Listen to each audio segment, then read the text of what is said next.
Honestly, a lot of business owners have ADHD. It's Yeah. And something that it's I've a noticed superpower very as frequently. well. I have caught so many weird things that ChatGPT will just throw in there, and I'm like, we didn't say this. They just hallucinated that. You're never going to let yourself fail. You bet on yourself the first time by starting your own business. You're going to Wow. keep betting on yourself over and over and over again, and you'll be uncomfortable over and over and over again. Hello, everyone. Welcome to Freelancing Unfiltered. This is the podcast where we set the polished answers aside and get real about what it actually takes to build a business that works for you. I'm your host, Adawogu. I'm a freelance operations manager and systems strategist. And each week, I'll be sitting down with freelancers, entrepreneurs, and founders who are boldly building their own paths. So here we talk loudly about the things most people really just kind of murmur about. That's that messy middle, the money, the mindset, the burnout, the breakthroughs, and the systems that keep it all running. So if you're ready for those kind of conversations that cut through the noise, that crack open real insight, and also remind you that you're not alone in figuring it all out, you're in the right place. I'm really excited because today I'm joined by Christa Bogumill, right? Wait, Bogumill. Yeah, everybody get the Bogumill, wrong. Yeah, sorry. fine. She's the founder of Virtual Christa, and Christa is a systems and operations expert who spent over 14 years helping entrepreneurs, from coaches and wellness leaders to real estate pros and spiritual business owners, streamline their businesses so they can focus on what they actually love, which is connecting with their clients and creating impact. So she's that right hand gal behind countless thriving CEOs. She's known for helping her clients feel supported, aligned, and excited again about their work. So I've known Krista for years, and I'm really happy to have her on as our guest. What I love about Krista is how she brings both structure and heart to everything she does. She's helped me so much with advice and given me so much great concrete education on what it means to support business owners. So, her belief that business can be joyful, collaborative, expansive, it's how she really lives and works. And I've witnessed that as past just being a tagline. And I'm so excited for this conversation because she just gets it. And she's incredibly real about what it takes to balance business and life as a modern entrepreneur. So let's get into it. Krista, welcome to Freelancing Unfiltered. Hi, hello. I'm so Hi, excited. you are? Yeah, this is I awesome. love it. I'm really excited to have you jump on. I know that you've been supporting high level CEOs with back end systems, design, and operations for a long time, 14 years, 14 plus years. So the first question is, what sparked your fascination with the invisible parts of business, which is that systems, tech, and structure?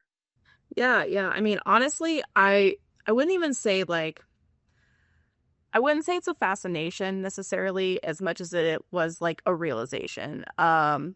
I like early on, it was very clear to me that the back end of a business, if it's not flowing, if it's gonna fall apart, right? It's very much like the front end gets a lot of attention from the Yeah, business owner.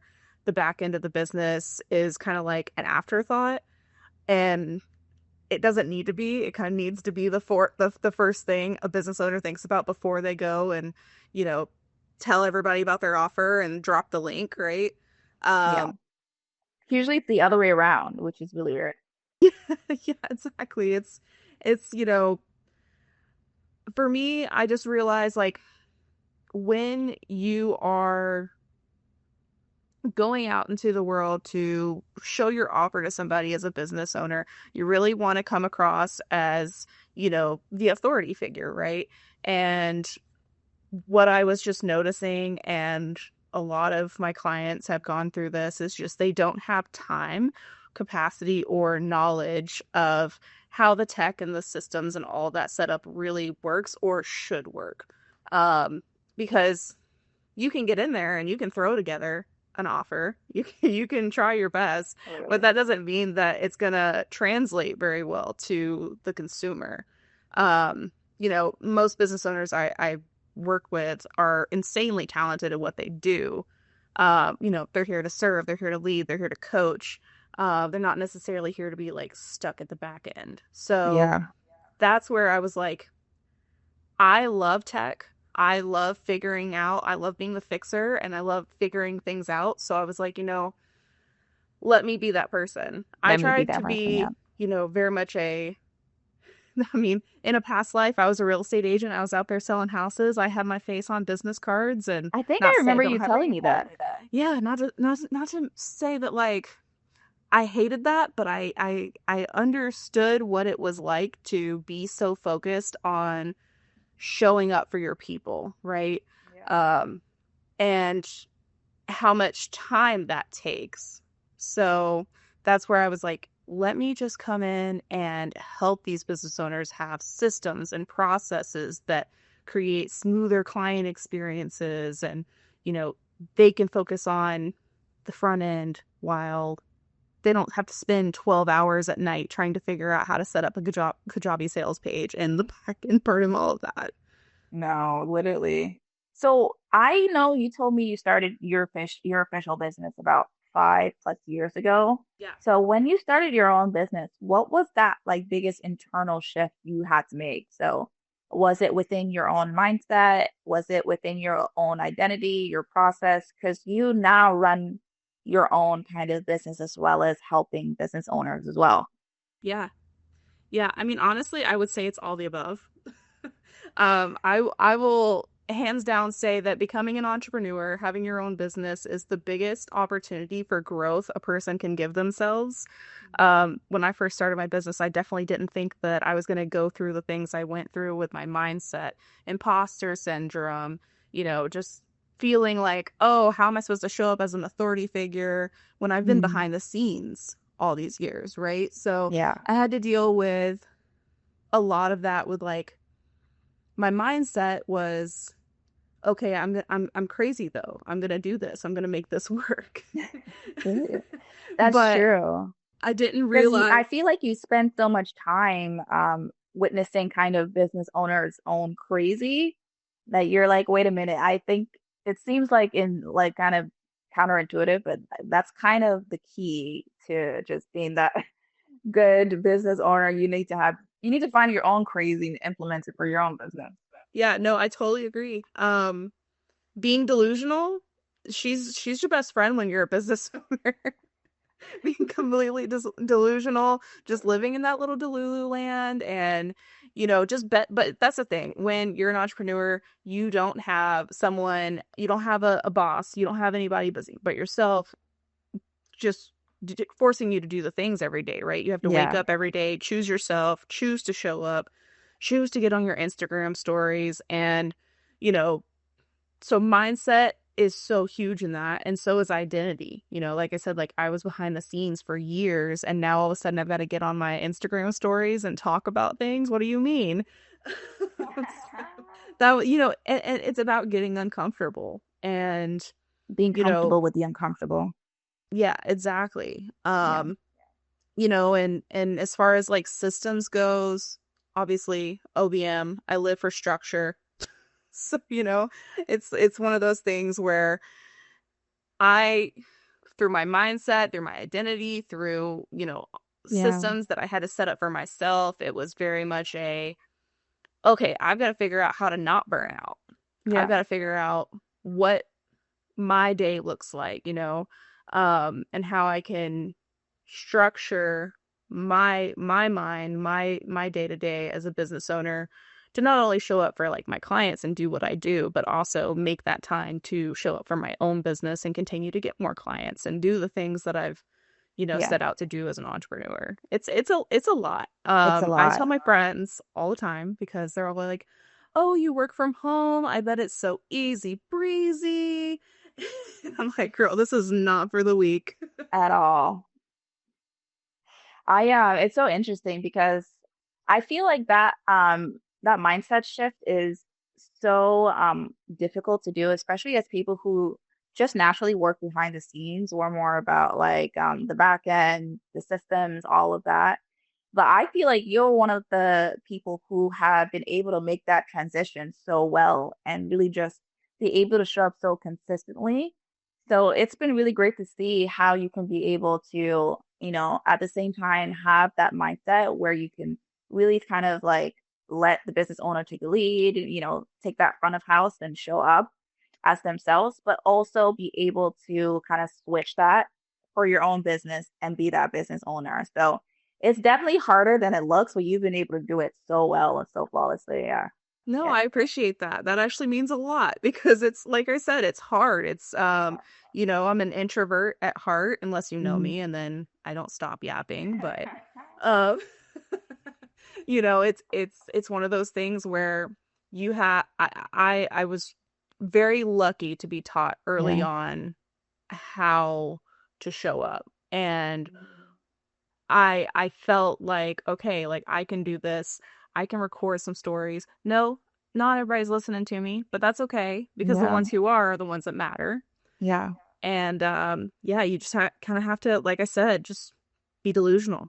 Yeah. Just Be delusional, like be uncomfortable, be fine with that. And it's harder than it looks. It's just about that consistency. It took me, I was telling you earlier, like it took me years to really get into it. And I still struggle all the time, but it's just a matter of being okay with that and knowing that, tomorrow's a new day and you have a new chance for new opportunities that you've promised yourself. Um, absolutely, absolutely. And don't get me wrong, like I struggle too. I yeah, may I may show up pretty on stories, but there's days where I'm like, dude, I do not want to do any showing up this week. I'm so busy in the back end of everybody's business that I'm like, oh, I have to like make time to really get on there and post yeah, and it's it's a struggle some weeks, but yeah. we like I said, we choose ourselves and we um as entrepreneurs. I actually had a conversation with a mentor recently and he was like, you're never going to let yourself fail. You bet on yourself the first time by starting your own business. You're going to Well, keep betting on yourself over and over and over again, and you'll be uncomfortable over and over and over again, but it is what it is. yeah, that's so true. I love that. You're never gonna stop betting on yourself.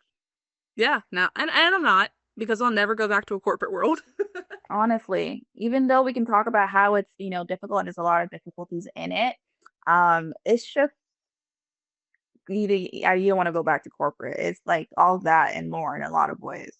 That motivates me to show up on stories more than anything. Would I rather get uncomfortable on camera for 3 minutes of my day Or or go work in an office again? I'm good. I'll record the you're like, wait, stories. let me pull out the camera. Okay, yeah. So my next question is, what's your niche superpower now, and how did you discover it? Okay. Um, yeah. Okay. So I think I struggle with this question a little bit, but if Oh, I really? had to I choose, thought I thought the answer was obvious. okay, I'll say what mine is. Then you can tell me what you thought it was Okay, if okay. we're on the same track. Honestly, if I had to choose, it would probably be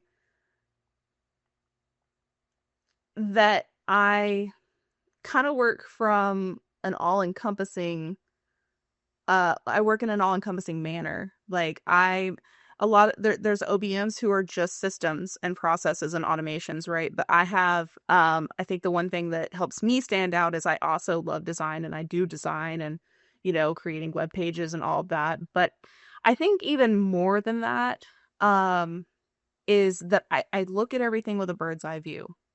I really, you know, when a business owner comes to me and they're like, hey, I have this offer and I want to get it out by October 31st. I'm not just like, okay, yeah, cool. I mean, I am to them, but in the background, I'm like, okay, it's time to sit down and like go through everything and think through the entire process. Like it's not it's not just about the tech, it's not just about the systems, it's about vision and making every touch point of my clients' customers' journeys feel like them, right? Yeah. Like whether they're joining a high ticket mastermind or they're joining a $7 offer on their website, like I said, most business owners get caught up in those like isolated details.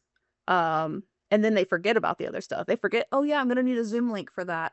Um, I'm gonna need calendar reminders. Oh wait, we need a welcome email. Like they forget about all these things, Yeah, which that's is so fine. true.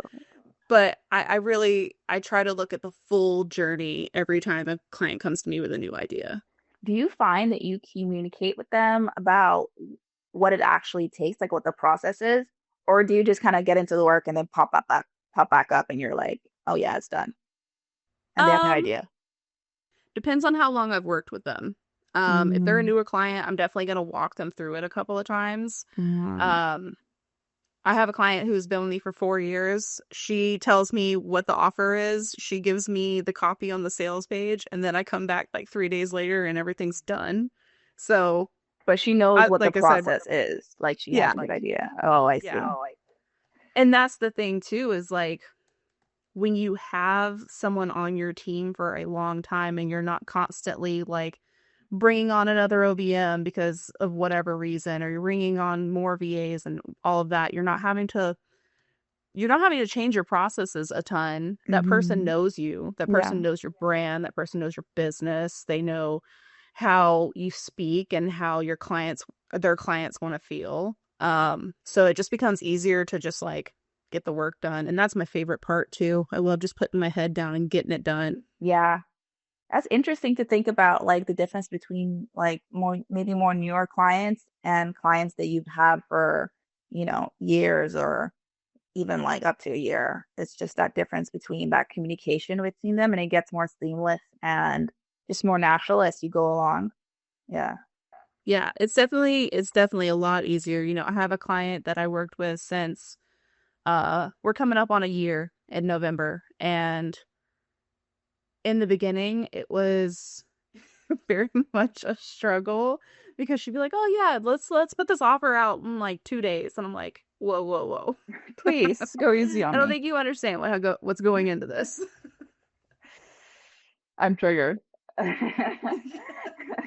It's like, no, I love that answer. Honestly, that is such a like beautiful thing. I think like I don't know. When it comes to people who are working as like online business managers, operations managers, I feel like that really is what distinguishes like a good one from like just an elite one, is just really understanding not just obviously the steps that goes into the processes when they just ask like one seemingly simple request. It's just really having that intuitiveness to be able to understand their voice, their brand, and really incorporate that into like all parts of what you're building.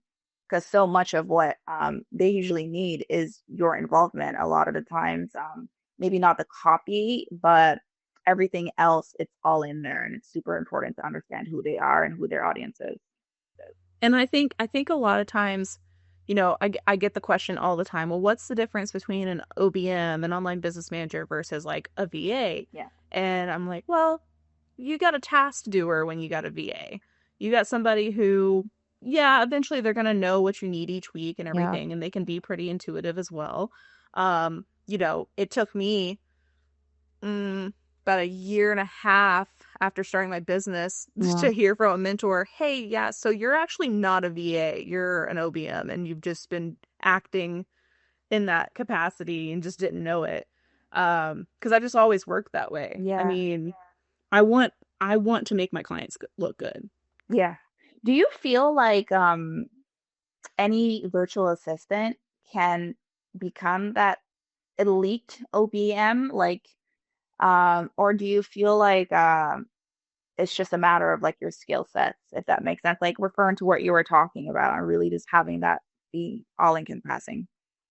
I think it depends on the person, for Um, sure. I think, like I said, myself, I've always been kind of bird's eye view mindset. My VA, love her to death. She's amazing. I would die without her.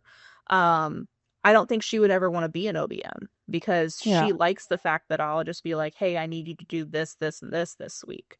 And like she's good with that. She's solid. She just wants to stay in her lane and do her task. Oh, Um, interesting.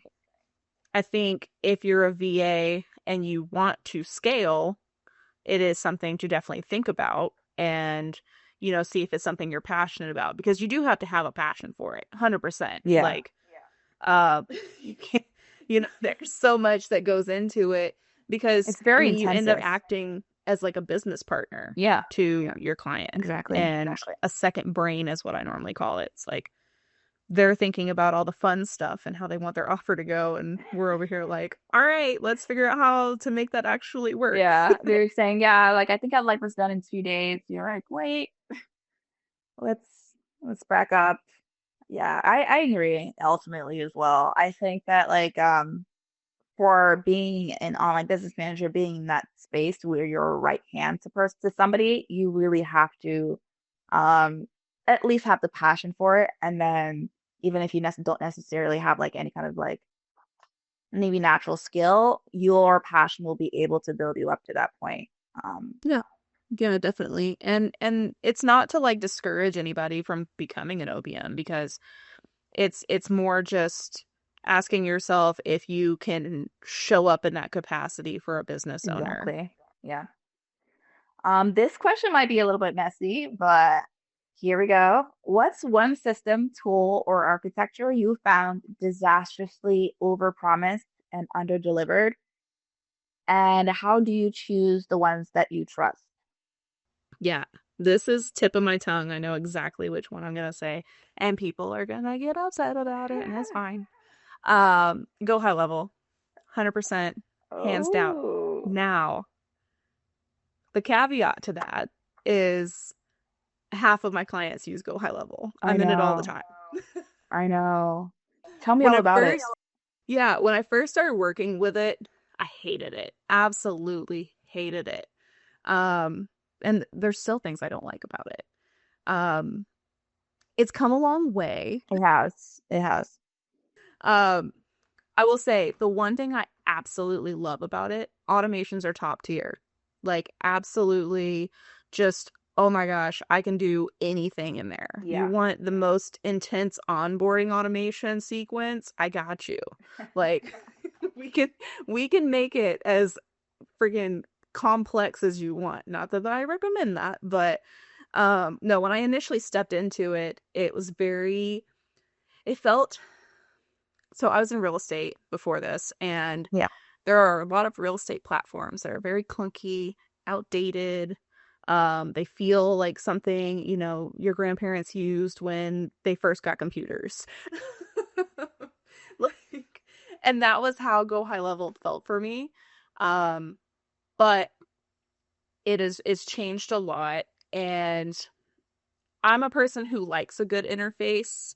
Me I want to be too. able to That was feel my like huge issue with Go High Level, where I was like, I'm being vain. Yeah. Well, I mean, we get used to platforms like Kajabi or Kartra and, Squarespace or just, platforms that are built, their user interface is built to be pretty. I love a Um, pretty user interface. I mean, same. It's 100% something that like it's like, oh, I know exactly where that is and like I feel good in here. Yeah, And Go High Level has a lot of things that like if you're not tech savvy, you don't even know it's there. You don't know that it needs to be connected. Um, and I think the big thing for me that I just really despise is design. Design in there just, isn't great. Um, I love a good I love Squarespace. I love a good drag and drop. I love Kajabi. I love that I can work with all the different elements in there. Not to say that Go High Level doesn't have a ton of really great elements, but you're really very limited to almost, it feels kind of like 2020 bro marketing in there. I agree. I think that like both the definitely like number one, the user interface, but the user experience as well. And I don't know, it's something that I noticed, but I didn't know if I was necessarily like I didn't know exactly what to pinpoint when it came to like Go High Level. I did, and I think it's great. I use it for clients. I use it for myself. I love the automations especially, but sometimes I just like I don't know. I don't know about Go High Level. I think it's going to get better and Yeah. better and better because we're seeing a big shift with a lot of platforms raising their prices, which is making a lot of clients, just kind of assess their options. Those who aren't like my one client who have like 150 sales pages that we've built in Kajabi. We're never leaving Kajabi. They got us, Yeah. It would take Like, so please. long Yeah. to move over, but clients who have a very simple business, they're looking at it. And I've had a lot of conversations about it. It's not that I don't discourage people from using it. I just let people know up front the caveats to using it. Yeah. Because yeah, like you said, like the things that I look for when choosing a platform for my clients or suggesting one is, that's always going to be based off of the business owner. How simple is their business? How simple are their offers? What are they planning to do in the future? How are they looking to scale their business? Um, so there's a lot of reasons or a lot of things to like look at, but I first and foremost, the first things I look at with like an all-in-one is going to be like design capabilities, Yeah. automations, and if it's got a solid customer experience. Yeah. I don't want clients to get access to an evergreen course and be like, I can't even figure out how to open this. Um, it needs to be seamless on the front end as much as the back end. We can get the back end together, but you know, I don't want the client experience to suffer in any way. Yeah, I agree. Yeah, I could go on about go high level. It's a lot of things to say, but I'll move on to another question because we don't want to get ourselves into maybe too much messy stuff. Um, my next question is, what's that one boundary or guardrail you enforce to protect your own capacity so you don't get pulled into like every fire in a client's business? Yeah. Um, that's a tough one because like as an OBM, you're a fixer, right? Yeah. So you're gonna be the one pulled into most fires. Is Um, there one you can but think of? you know, I've worked with a few teams now, and one of the big things with teams is as an OBM, you're usually delegating to team members and you've got, different people doing their thing. Yeah. Um, I've had a client in the past who I delegated something to someone else and then it didn't get done and that fell back on me. That's a hard no for me. Mm. Um, I'm the OBM. I can delegate. I can tell people when their deadline is. I can follow up with them time and time again. But I don't control, the quality of their work. Other people. That's the one, I'm factor not that's gonna, hard. I don't believe in micromanaging people. I don't like to be micromanaged. So that's kind of a huge one for me where it's like if there's people on the team and they know their job, they've made promises to the business owner like, "Hey, yeah, I'm this person for you." If I delegate something to them and they don't get it done or they do it very poorly, that's not on me. Yeah, I know. I've always thought that too, where I'm like, well, especially if you didn't, if you just kind of were brought on and it was their team member. Like, all right, well, just gonna enforce the three strike rule. That's strike number one. After three strikes, just tell the client, hey, let's see what we can do about this person. Yeah. Uh, Yeah. Well, 100% because if you take on that role of everything being on your shoulders, you lose time yourself as the OBM for doing things. First of all, you start to get really frustrated with everybody also because that's happened in the past too. But yeah, I mean, I think that's a huge boundary. And then as far as capacity goes, for myself, my time is a giant boundary that I have with all my clients. Like I know I said I would never work in corporate again, but I do work like a corporate worker where, yeah, normal business hours, you're not gonna catch me answering your emails at midnight. Like, love you, but no. I know. I don't know why, but sometimes I'll get an email from a client and they know that my response time is like 24 hours and I get like a client email and it's very clear they want me to respond quickly and I'm like I couldn't have possibly. You sent that at 10 p.m. and I knew I was only gonna check it like the next day during my business hours. So I'm sorry. Yeah. I guess. Those boundaries are so important too because a lot of people don't know how to work with online service providers. Mm, Before they became business owners, they may have worked in a corporate setting and they may feel like, oh yeah, no, this is my employee. And it's like, no, no, no, no, no, no, no, you got that wrong. We yeah. work as a team. I don't work for you. I can fire you anytime I want.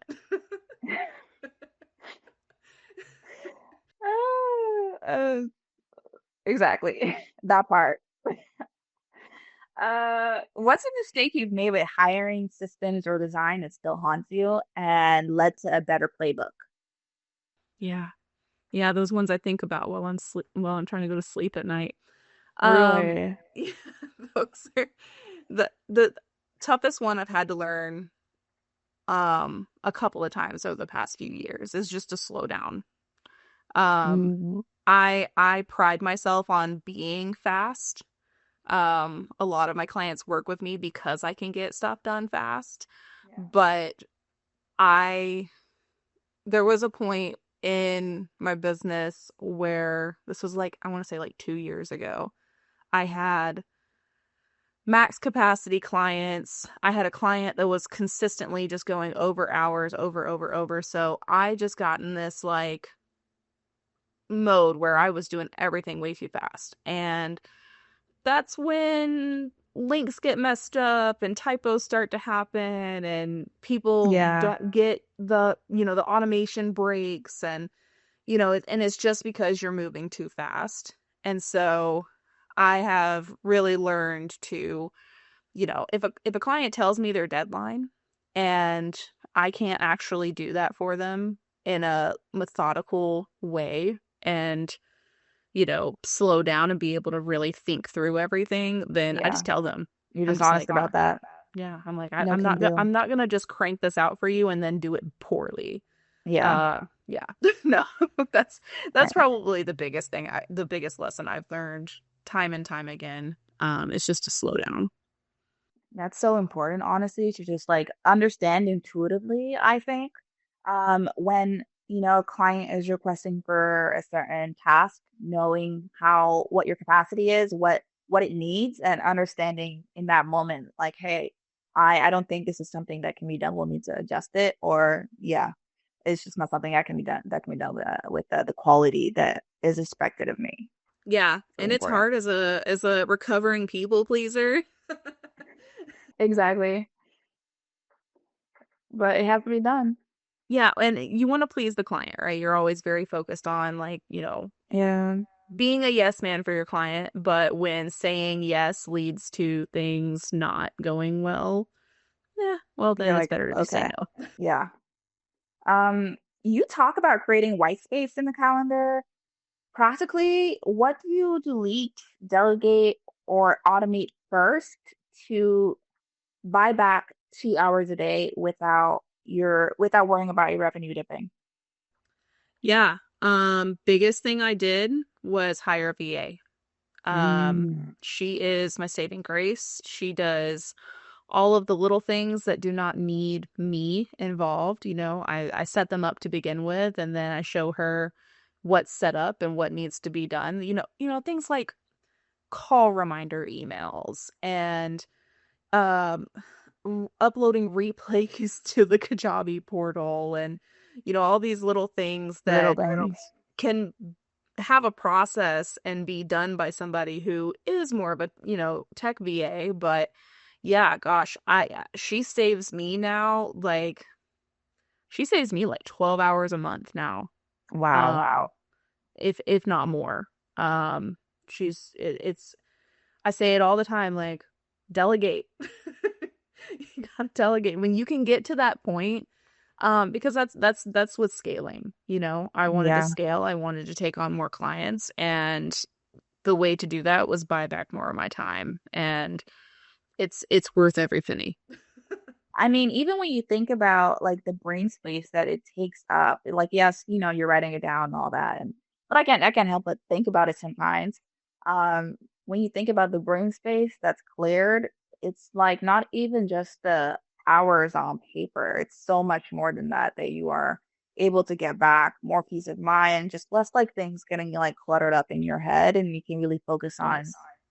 what you 100%. need to. Yeah. Literally exactly what's happened for me because she had a baby last year. She went on maternity leave for a couple of weeks, Mm. and at that point she'd been with me Oh. for about a year, and I hadn't done a lot of the things that she'd been doing. So I had to kind of like relearn those things for a minute because I was like, "Oh yeah, she's so good at doing everything I've asked her to do that I don't even think about these things anymore. I just know that they're getting done. Wow. I love that. Honestly, it's such a game changer. I feel like a lot of people they get into certain patterns and like mindset where they're like, no, I need to do this. Or they just don't they feel maybe like let's say fear or trepidation regarding having somebody else coming into their business. What do you think, like how was your process for finding somebody and how was your mindset around like that and really getting them kind of into a rhythm when it came to your specific processes within your business? Yeah. Yeah. So as an OBM, I have multiple clients. So she's taking care of me, but she's also taking care of 5 or 6 other people, Yeah. and doing, their smaller task. So when I started my search for my VA, my first VA was a learning experience. Um, I learned, one, don't hire friends. Um, that was tough. I love the way you put that, a learning experience. Yeah, yeah, it was a learning experience. Yeah. So don't hire friends, because it gets really hard to tell somebody Yeah. that they're sucking.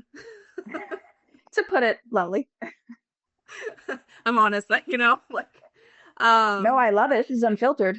Remember? yeah, it's really hard to do that. It's really hard to, Yeah. catch those things. So my first round of hiring a VA was, I just needed somebody, and Yeah. I hired a friend, and I thought she was, she expressed interest in doing another thing other than being a VA. She wanted to be a copywriter. I should have taken that as a red flag. Because when it came to the tech, that was something that we had a lot of issues with, and I didn't find out that there were things being missed, Oh man. because she was also, I think, too scared to ask me. So my second Oh, round of finding a VA, no friends. I did applications. I had a very thorough application process. They filled out an application. We got on a call. I asked them a lot of questions about, you know, their experience and all of that. But more than anything, I needed somebody who was forward thinking, mm. not an OBM, but someone who, if a link in an email seems kind of weird, they're gonna be like, hey, I don't know if this is right or not. Yeah. They're not Being just, forward thinking is so important, honestly. I've had team members from clients being like I'll tell them certain instructions and maybe I'll tell them, let's say like I'm not joking, like 80%. And I'll like, yeah, you fill in the blanks. They don't get it. You're like, no, I need a step by step. Okay, that's fine, I guess. But yeah, forward yeah. thinking it makes such a big difference. I love my VA because I can throw together a loom. I can show her what I do. I hand her the loom. She's fine. She She never got has it. questions. She's like, okay, I got it. Right. Like, sweet. You're No, perfect. literally. I love you. Thank you. Never You leave saved my me. life. Okay, I'm gonna ask about Kajabi finally. When and I'm interested to kind of hear about this. When does Kajabi heard about this, and when is it the one roof solution that saves the team from those kind of like tech thrashings? Yeah. Yeah. So, um, obviously, if you look at my bio, if you look at my website, I am a big lover of Kajabi. In the Kajabi expert circle, I am a Kajabi expert deemed by Kajabi to be so. So of course, I'm biased, Yeah. but I am also thinking about the business owner first. As much as I'd love that referral, you know, I if a client's business is still so simple, say they're just doing maybe an event here or there. They're doing a master class every quarter. They're Yeah. just doing one-on-ones, or they're running a group in Telegram, something like that. I don't need necessarily think that Kajabi is where you should be. Um, because one, it's expensive. Like, Yeah. they just raised their prices again. So Really? yeah, yeah, that's a big talk right now. which is why a lot of people are looking at Go High Level, and I don't blame them. Um, but I think if your business is still very simple, you have very simple goals, you're not really planning to shoot for the moon right off the bat, um, it could potentially hurt you because of it being expensive. You end up spending more than you're making on Kajabi, you Yeah. know? But at the same time, I also do believe in if you are planning to scale, if you have big goals, if you have big dreams, if you are planning to do a bunch of courses, you need a place for your website, you need a place for Hmm. all your emails, and you know that you really need an all-in-one platform because you're going to be doing all those things and you want to keep it simple. That's when I suggest Kajabi. You know, they just do so much in there that it just makes sense. Yeah. But yeah, I think a lot of business owners will start with Kajabi and they hardly even use it because they're like, oh, I just really send out emails. Do you really want to be paying almost $200 a month for an email platform? No. But I believe in being with a platform that will scale with you. Yeah. So if that's the goal at the end of the day, That you really want then to take it big.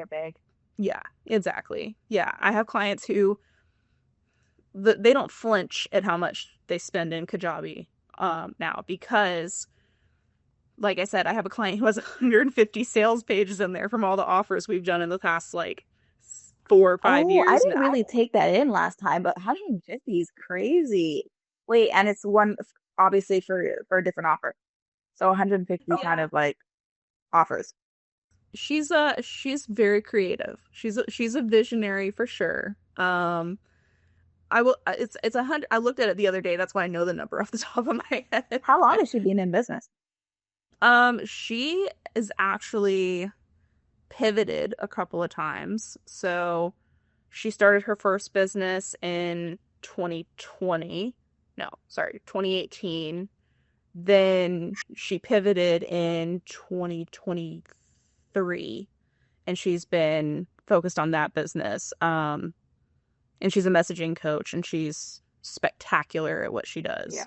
Um, but yeah, I mean, she's used Kajabi all along the way because I mean, she had a mentor who was like, "Yeah, just use Kajabi." And now I'm sure, there's a lot of mentors out there saying, "Yeah, just use Kajabi." That's because they have a code. They're trying to get those. No, I think a lot of people really do like Kajabi. But yeah, I think if you're very simple, you're just starting out. Like I have Kajabi myself, but that's because it's a personal preference. My offers are very simple. I have 3 offers, and only one of them is really even housed in Kajabi. My emails are in there. I've got some landing pages and stuff, but um, again, that's all personal preference because Yeah. I like a pretty interface. Literally, I just give me a great user interface, give me a great user experience. You don't have to make it stupidly easy, but like just I can't tell you how many times I've gone to go high level support and like yeah, they did help me, but I was like, I don't know, that was a weird roundabout way that you guys decided that, but okay.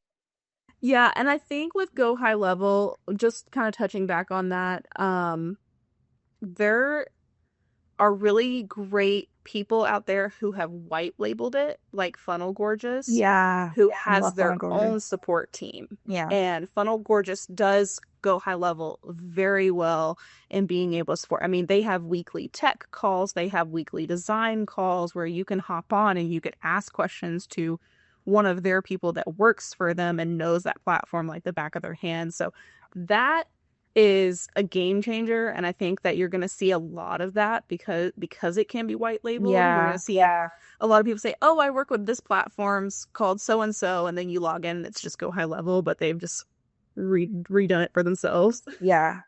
Funnel Gorgeous, like the way they white labeled it, it's actually like insane. Like I haven't used the white label version of, Funnel Gorgeous, but I looked at their sales page and I looked at a little bit of what they had to publicly offer, and it's like it's so beautiful. It's insane what they've been able to do with the platform. I Yeah, love it. yeah, and I think that's also going back to Kajabi is that they've got really great support. Yeah, I've yeah. sat I've sat with a person to help me with multiple things on their chat, Yeah. and they'll help you figure it out. They'll escalate it. They'll, and it's great because of, every business owner is going to run into a tech issue, and Yeah. you really want them to have that support in that platform. Yeah. Literally, exactly.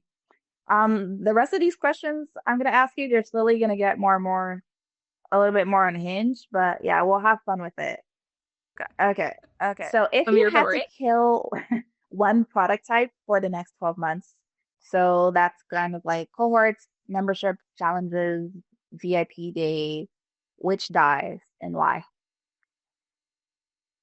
Challenges. Yeah. Oh. I think we're out of that era. I think that the online space has changed a lot just in the last year or two. I have a client and the reason why I say this is from experience, is we had a 5-day challenge that we did, Yeah.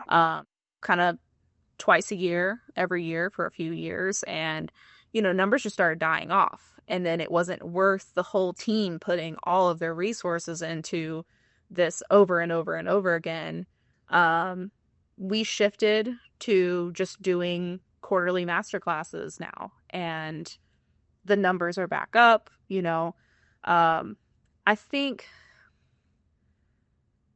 it has to do with the era we're in the online space, but it also has to do with the audience. Mm. You've got somebody like oh gosh, I love her. What's her name? Louise Henry. You've Oh. got somebody like her. Now she does a challenge well. She does those very, very well. I've actually done a couple of them and really enjoyed them. And I think that's because she has an audience who thinks through systems, who wants to That's create interesting. courses, who they're interested in that type of stuff. So I think it's easy for her to convert those people. Um, Whereas, you've got maybe like a mindset coach, and that doesn't really work so well for them. They're not really in that space anymore. Whereas somebody would rather just have your master class and Mm. listen to it like a podcast. Literally. I know private podcasts are really in right now as well. Yeah. So I think like for something like podcasts, I think that's really popular, especially when it comes to like how busy so many more people are now. People are able to at least still listen to yeah, to podcasts and really be able to just at least dedicate time to that because they can multitask. Yeah, yeah. Well, I mean, that's me during dinner, Yeah. I'll go listen to a podcast and cook dinner, and cooking dinner is mindless most of the time, not all the time, but it's and I also like probably have some form of ADHD. So, that probably is another reason, and honestly, a lot of business owners have ADHD. It's Yeah. And something it's that a, I've it's a noticed superpower very as frequently. well. Um, okay. I wanted to ask, from your service page, you have like OBM retainers, one-on-one calls, like VIP days, templates, all of that, your other digital products.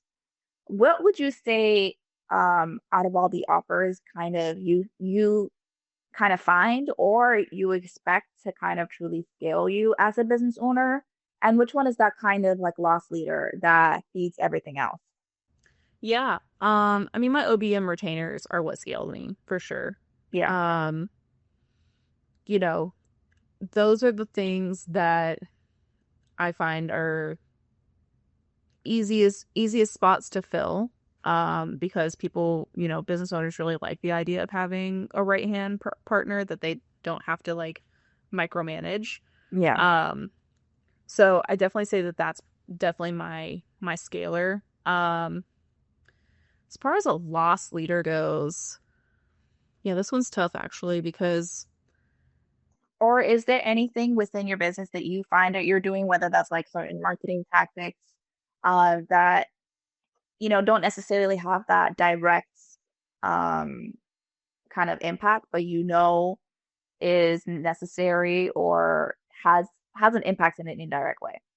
yeah, I think that's probably where I would head with that is my my time I spend on marketing myself on Instagram. Yeah. Instagram is probably where I spend most of my time. As far as like, yeah, I'll record stories and people might not Yeah. listen to them. They might listen to them. I spent 5 minutes putting them on there. I'm a yapper. I'll do it all day long. Um, creating content is a huge thing for me. I'm not a copywriter.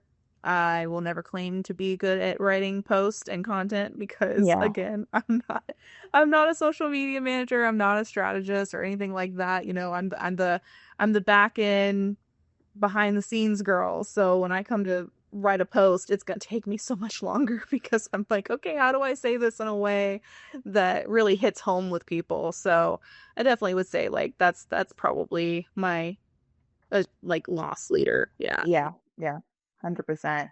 I'm interested if I'm able to get someone like Vanessa on who's um a kind of friend of yours and colleague of mine and really talk about social media management because I feel like it's so different when you're in copywriting and you really have to be able to use a lot of creativity for social media management. I know I'm excited to kind of talk about that in regards to Yeah, yeah. I definitely I actually sat down with her. I went to her networking event this past weekend, so that oh, was really cool. really? And yeah, it's always nice to hear her point of view on social media because she is more of a She's a beast. she's more into like the neuromarketing Yeah. and like the psychological side of actually like what goes on. And she's yeah. Yeah. If she gives me a tip, I listen to it. Every time I ask her or, kind of like talk about social media management or ask any advice regarding that, I'm always like blown away by the kind of quality advice that she gives. It's insane. Yeah. Yeah. Okay, so this question is about AI. According to Upwork's Future Workforce Index 2025, 36% of skilled freelancers expect to integrate AI as a core part of how they work, becoming AI-enabled freelancers. So for you, where is the line between you using AI as a tool and AI becoming that kind of co-creator within your business or within your process? And what parts of your process are non-negotiable, kind of human elements that you have no plans on changing up anytime soon?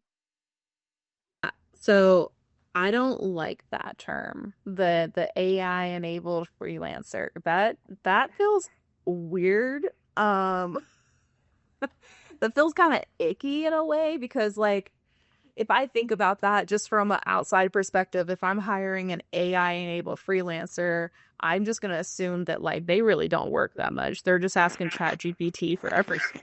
No, I know. I saw it on Upwork and I was like, okay, like let's get into that. Yeah, no, it's very interesting that that statistic though. I think for me, a non-negotiable that I don't use AI for is actually design. Um, my clients all have their very specific vibe. Yeah. Now, not to say that I won't go in there and ask for some code from time to time because, I'm not a coder, I'm not a web developer.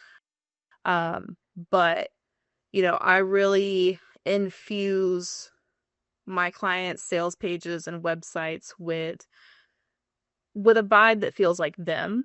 And I think when you start to use tools like AI, you can kind of lose a sense of yourself if it's, 100%. not if it's not trained properly. Because a lot of people are using AI the wrong way. They're just hopping on there and they're just asking it for stuff. They're not actually like teaching it how to, you know, how to know what their brand voice is or Yeah. their, things like that. So, There's been an epidemic that I've seen, like an actual epidemic from like I follow hundreds of coaches and people in the online space. Obviously, they have like all these emails going out, and it's been interesting to witness how the style of copy has changed. A lot of them have it hasn't changed, which has been great. But a lot of them, I'm just like, you are not. Are you reading this? Like, what's going on? yeah, So you can tell. You can tell. You, you can tell, babes. Once you've used it a few times, now I think AI, I think ChatGPT, I think it is a great tool. It is something that like I'd rather know my enemy than not. Yeah, yeah, Um, I want to, but it's also very hard to keep up with. yeah, Um, there's a new AI tool every day. Um, but I think it's great to use as a tool to help speed things up, um, help get it more organized. I have clients who have been using it to help with like them figuring out like their launch plans over the next like 3-4 months. I think it helps them um just be able to kind of go in there and word vomit and then yeah. have something turn into a plan that we can kind of look at. Now, I'll say this time and time again. You got to read through it. You got to read through it because I have caught so many weird things that ChatGPT will just be just throw in there, and I'm like, we didn't say this. They just hallucinated that. They just made that up. Yeah. I've actually there is a guy in my Kajabi expert circle who is just a really smart marketer, and he's actually taught me a lot about how ChatGPT is a linear language model, and it's just taking everybody's doing the same thing in there. So Yeah. it's not really doing anything different when you ask it for something. And like I said, there's things out there that you can use to train your chat GPT. There's, a lot of really great AI stuff out there. Yeah. One of my clients has a cohort where she's answering the same questions over and over and over and over and over again. So we're using something like Delphi to create a AI version of her. Our clients are going to know it's AI. Um, but it's going to become a resource bank where we've uploaded all these questions that are such Yeah. common questions among hundreds of people because she can't be answering the same question hundreds and hundreds of people to hundreds of times. Oh, wow. Um, That's so cool.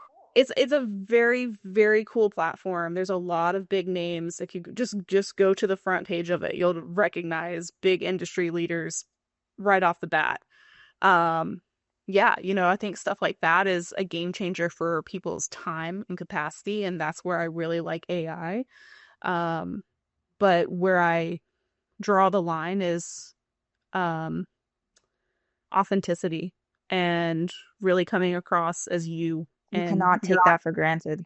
yeah, your energy, your vibe. I love when I get an email that has misspells in it now. I'm like, "Oh, you wrote this. Okay, cool." Like, please, yeah. And just being like, I get emails now from, or at least I know at least one, where she says at the end, "This was written by me. It wasn't AI." Yeah. I love that little sign off. Yeah, That's you perfect. tell them, because yeah. This is my last question. Well, before our bonus segment. What's the smallest change in a funnel that most reliably raises conversion? So that could be subject lines, checkout copy, thank you pages, onboarding email. Yeah. Um, I'm gonna say checkout copy. I Mm, think you've got your sales page to be your front runner. Um, but we've got a lot of people who are moving very fast. They want the offer fast. They want to get access to it fast. They want the details. So They've already been primed from everything else. Once they hit the sales page, you're just like, click, like, where's the checkout? yeah, there's a Yeah, lot of people that don't even read sales page. yeah, I have a friend who's a web designer, and she installs on all of her pages, she installs this little thing that like will show how long people are spending on sales pages. And it like all the ones that she's told me about, they're not spending very much time on the sales page itself. They're going straight to the checkout. cool. And that's where people have a drop off because maybe the checkout page is just really bland. It doesn't doesn't break it down. So when I Yeah. create a checkout page for a client, I take those really, really key, impactful parts of the sales page and put those on there. And then we break down like the details of what they're getting, and then we add upsells. Um, because it's so easy for someone to just click a box and say, yeah, yeah, I want that for $7. No brainer. That's a coffee, you know? And that increases those conversions even more. Something that complements the offer already. I have a client who, like, that's our method every single time. She's got certain, um, she's got certain offers that go really, really well with her bigger offers. And, you know, Yeah. Always including those upsells. yeah, yeah. That's interesting.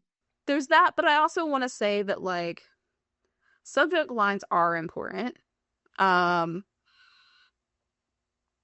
yeah, onboarding emails, crucial. You- Um, because when you have those things set up right, it makes the customer just really feel like it's easy to work with you, Yeah. and that in turn also helps your funnel to, or your other funnels convert even better too.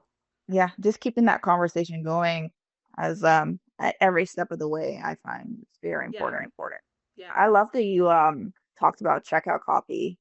I know that like when it comes to checkout copy, it's something I do have found that I put a lot of effort into when it comes to like adding those testimonials. Because for me personally, I don't know, that's when I kind of like to sit back and just stare at the checkout page and be like, should I do this? So it's Yeah. it's really I'm great to the make same sure way. it looks pretty. The test, everything that you're reading is like, okay, girl, like let's go ahead and purchase this. So Yeah. yeah, it's super Because important. I have people that I've followed for the longest time. I love their offers. I eat their stuff up. Yeah.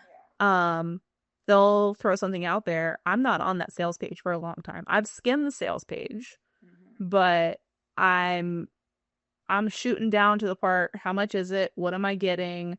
All of that. So, and that's why that checkout is so important, because exactly like you said, we're sitting there like, oh, I don't know, should I spend $197 on this or not?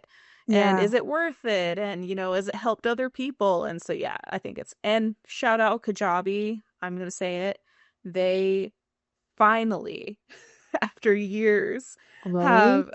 updated their checkout pages to now be able to match your sales page. So you basically can, like, literally recreate your sales page in I short love when that form. happens when you're just waiting on somebody like a platform to update its feature and you're like, please, like I know you had like 1,000 like support messages, like Yeah. stop Oh, ignoring yeah. I can't tell you how many times I've been like, these pages are so ugly. Like, I know you can hear us. Change it, I please. don't want to have to use code to make it pretty every time. Come on. Oh God, that felt good. I love them for that.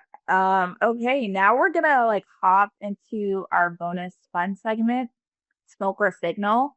This is where I will present like a quote unquote industry prediction, and you can call whether it's a signal, which is a real rising trend that you believe has actual force, or smoke. So that's wishful thinking or it's overhyped. It's gonna flop really soon. So you You ready? ready? Yep. I think I know the answer for this one, but AI will replace OBM. So, Yeah. One person agencies will dominate mid market. oh,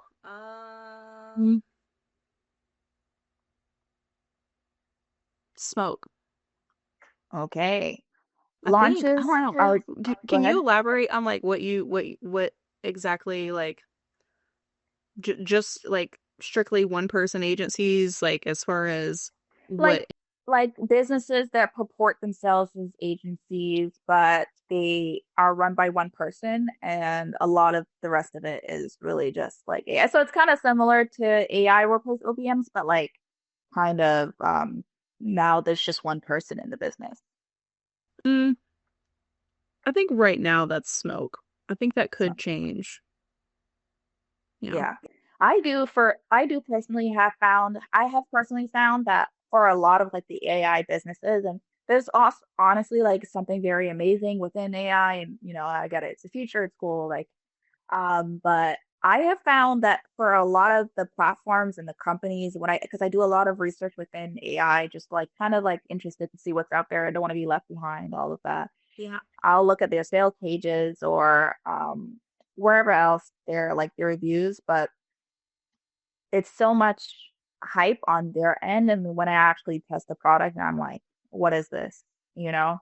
And it just happens over and over again. So the AI industry, it's definitely very real. It's been helpful. It's changed like a lot of people's industries, but I do still think like the hype for it is so much that and I think the actual reality of what it looks like in the future personally is it's not as fantastical. Fortunately or unfortunately. Yeah, yeah, it's a little overrated. And yeah, Yeah. and I think speaking to like both of those things, it's people don't want to feel like a number. They want to feel, as far as like agencies go, I don't know that like I would enjoy someone being like, "Oh yeah, this is my company. Um, I have so and so that I'm going to assign you to," because I've seen stuff like that. Yeah. And I don't like that because you kind of fall in love with the person on external and then you're kind of assigned to an internal person. And not to say that there's anything wrong with that internal person, but I think things like that and then, it can just feel very impersonal and you can kind of feel like a number. Yeah, I feel like as long as we're humans and we ourselves as humans aren't AI, we are gonna want that kind of that factor where you can really just talk to a human and really have that advantage, that Yeah. nuance that's needed. Yeah, I can't tell you how many little spirals I've gone on just testing AI to see if it'll do what I ask it to, and it's actually really funny to see it like mess up. And they apologize, and it's like, no, They're you're like, still "Oh yeah, wrong though. sorry, no, you're right." Like, I know I was right. I don't know. I'm like thinking back at all the times I've been frustrated, and sometimes I don't know why, but it'll be like, whatever, like 20 minutes later, and I'm like, at that point, I could have just done it myself. Yeah. Yeah. Yeah. Okay. Launches are dead. Evergreen engines win. Oh.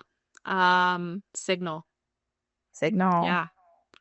Yeah, and I think that it also depends on it's dependent on the business owner and their marketing style. Um don't get me wrong, we launch all the time. I launched like 4 things last week. And even Evergreen takes a launch. Um, Yeah, but that's true. like I said earlier, we have a lot of people who want things fast. They don't Yeah. want to wait for the live class 2 weeks from now. They want it now. Their attention span is right here, right now. And so you're catching somebody on your sales page in a, oh, I need this moment. And then you kind of like they almost like lose interest or momentum a couple weeks later when your class finally comes around. So I think that's it's more it's unfortunately more about attention span right now. I think that's so interesting that you said signal. So you think that like, can you expand more on that in terms of like, Evergreen and the Evergreen engine, all that, when it comes to it kind of ultimately winning in the future? If your messaging is on point, then that and I think a big part of our industry is a lot of people are using Facebook ads now. A lot of Yeah, people are out there using those things. I have a client who literally teaches a structure on how to get your evergreen low ticket offers just from a yeah. money churning machine. Um Ooh. so and she does that. It's not smoke. It's literally she does it every day. She's making 20, 30K months, and that's because she has multiple evergreen things running in the background. She's got ads on, her messaging is on point. We've set it up very well to feel like her. all the way through the whole funnel. Yeah. And yeah, it's just Is it constant just inflow. through Kajabi that you're building the whole evergreen engine? Yep. Okay. I love that. I've been building evergreen engines for clients and I've noticed like more requests for that. So I thought it was interesting. I thought I'll add that. I'm like, wait, is that a trend? Like what's going Yeah, on? I really think it is. And again, like I said, it has to do with attention span. It has to do with people wanting it right here, right now. Um, Now, don't get me wrong, like your launches are still very much like they're needed. Yeah, yeah, Um, you're especially for higher ticket stuff. I think your lower ticket evergreen is a trend. I think your higher ticket stuff, when you get above, I would say even if you get above $100, that's when it starts to struggle because it'd yeah, have to be really, really, really solid offer full of lots of stuff for somebody to be like, yeah, I'll buy that for $147, you know? Um, so and then as far as like programs go, launches all the way. You're selling me a four-figure course. Um, I want to launch. you better live launch that shit. Okay, this is the last one. Community is the new conversion. Mm. Um, this is a tough one. I have clients on both ends of the spectrum, so that's why this one's hard. Um, I want to say signal because I love community.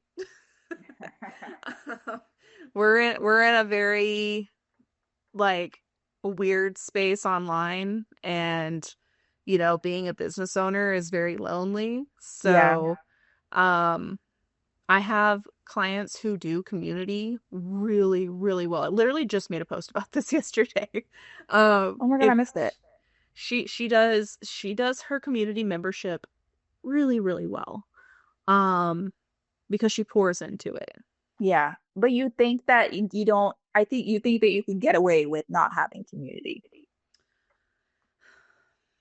It just depends on how you define community. Um, Like a private community, really yeah. more than anything else. I don't think every business owner needs a community. Mm. Um, I don't think every business owner is cut out to have a community. I think Mm. it's more for the people who really want to have more touches with their people. Because that's how a successful community runs. Yeah. If you're willing to put the time to pour into it, it can be so profitable. Um, it can literally like upsell for you. Like you don't even have to drop links. Like my client has people who literally are like, I love you. I want more of you. This community is not enough. I want more. And then they're like, how do I work with you one on one? Yeah. Um, so I think it just depends on the business owner. Um, I think we're gonna get to the reason why I say signal is because I think we're gonna get to a point where everyone gets tired of the AI, where everybody gets tired of just like not having human touch The points. lack of humanity. Yeah. Yeah, yeah. If you would have asked me 2020 how I felt about communities, I would have probably still felt the same way because I feel like communities were newer then, and the idea of having a hub where everybody can go and collaborate and um really be there for one another was really popular. Obviously we were 2020. But yeah, I think I, I I I hope it's a signal. I think is really my answer to that, is I hope it's not smoke. Yeah. Okay. I like that. Thanks for giving that like answer. I think it's really nuanced and fair. I think it's gonna get people really thinking about what that means for their business. Yeah. That's it. And I just wanna really say that's it for today's episode of Freelancing Unfiltered. A huge thank you to Krista. Thank you so much for sharing so openly about what it really looks like to build a business, both strategic and really heart-centered, human-centered. If you want to connect with her or explore her offers, head to virtualchrista.com. And I believe your Instagram is also Virtual Christa. Yep. Yep. Yeah. And that link will be available for you as well in the show notes. So if this conversation resonated with you, take a second to follow or subscribe wherever you're listening. Maybe even share it with another freelancer or founder who you feel like really needs to hear it. And remember, the path to freedom and fulfillment isn't about doing it all, it's about doing it your way. So this has been Freelancing Unfiltered, and I'll see you guys next time. Bye.